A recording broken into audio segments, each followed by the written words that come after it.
Oftentimes you might run into some problems after phase two. And that's where traditionally a lot of the failure rate is actually, it's still quite high after phase one or phase two. It's still quite high, and we're spending a lot of money. And oftentimes we don't know why. Was it the right target, the right drug, the right patient?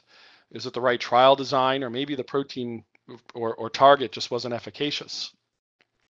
But it's been our experience that using this modeling early and often, we can help identify, well, do you go after the ligand or the receptor, right? What are the pros and cons of those as a function of your TPP and what's going on with the patients? And then you can move forward and, okay, so if you've identified what target you're going to go after, what are the right drug properties, so you can accelerate clinical candidate selection or lead generation, selecting the right patients and the right trial design. So hopefully you can get to the trials faster with the right drug in the right patients, and you get there quickly so you can help ethically the patients, which is very important. And sadly, if the trials are negative, then maybe you have more confidence that maybe the protein just isn't efficacious. So maybe spend another $100 million or so on another phase two. That's important too. You're more confident in your clinical trial results when you're testing your proof of clinical concept. A brief introduction of Applied Biomath. We were founded in January in 2014. In our first 2 years, we were profitable and cash flow positive. And here, finishing up our fourth year, we're on track to be profitable and cash flow positive as well. We've grown from 3 employees in 2015 to over 20 right now, and we're looking to hire some more. We've received a few grants. One, a $1.5 million grant from the NIH to improve our own internal analytics. But just recently, we received a $1.7 million grant for a systems model in Alzheimer's disease. We've won some local business awards as well as some scientific awards, which we're very proud of. We have a very high repeat business rate. And we've worked with a lot of large pharma and smaller biotechs. But I think, to me, most importantly, when we've gone to the clinic and been able to see our data using our techniques, our predictions have been 10 times better than industry standards. Typically, our PK and PD are within patient variability, and we can often predict patient variability, which is critical with using just preclinical data.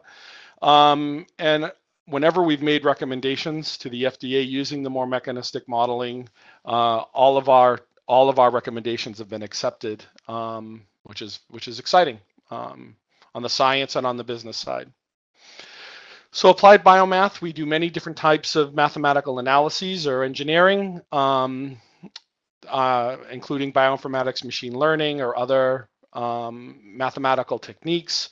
But today we're going to focus on a case study, depending on how you define things, maybe more of a mechanistic PK/PD modeling, or maybe a hybrid QSP mechanistic PK approach. And that's what I'm going to focus on here due to time. So using these MADI approaches, using either QSP or mechanistic PK/PD modeling, there's quite a few questions that we can answer along the way to help accelerate the development of best-in-class drugs to help patients, including, looking at disease pathway or looking at new target feasibility at the LI stage or new target stage, predict best-in-class drug properties to accelerate lead generation, enable GLT tox or early phase 1 and 2 predictions before you get in the clinic to make sure that you have the right trial design, maybe in a phase 1 and a phase 1B and a phase 2, to make sure you're dosing high enough or often enough to test your proof of clinical concept. Again, we've done a lot of technical diligence analysis for de-risking in licensing opportunities, clinical trial support, and pharmacoeconomics. So here I'm going to go into and spend most of the time that we have today on this case study in immunomodulation and chronic inflammation. And the high level bullets here is when working with our partner, we help save this drug twice, once in clinical candidate selection, and then later on in phase 1 and interim analysis. And, it was very exciting to work with our partners to save and accelerate the development of this drug, which is presently doing pretty well in the clinic.